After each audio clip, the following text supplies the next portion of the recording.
Hello and welcome to our show. Today we're going to be talking about the gender pay gap myth, and to help us with this topic, we would be answering popular questions around the topic. So, let's start with the first question. Do you believe in the gender pay gap? My answer is that it depends on what you mean by gender pay gap. If you mean that men and women are paid differently for doing the same job, then that's already illegal in most developed countries.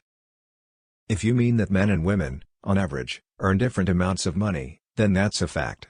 But the reason for this difference is not discrimination, as some people would like to believe.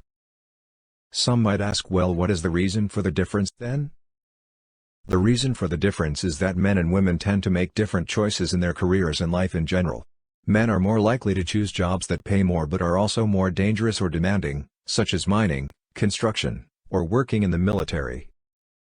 Women, on the other hand, are more likely to choose jobs that offer flexibility and work-life balance, such as teaching, nursing, or working in the service industry.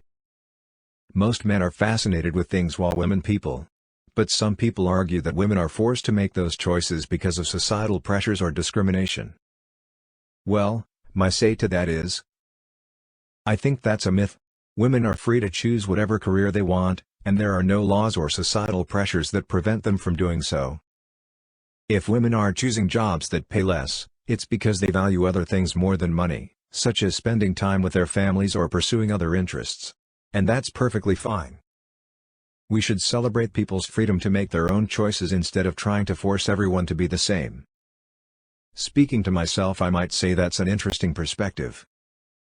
But what about the argument that women are paid less than men for the same job?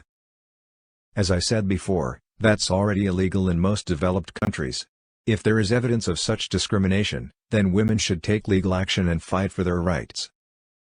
But the fact is that such discrimination is rare, and most of the pay gap is explained by the different choices that men and women make.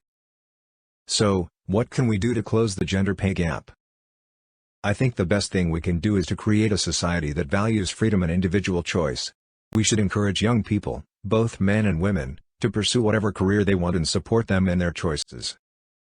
We should also promote equal opportunities for everyone, regardless of gender, race, or any other factor. But we shouldn't try to force everyone to have the same outcomes, because that would be a violation of individual freedom. Thank you for joining me. It was a pleasure, and please don't forget to like and subscribe.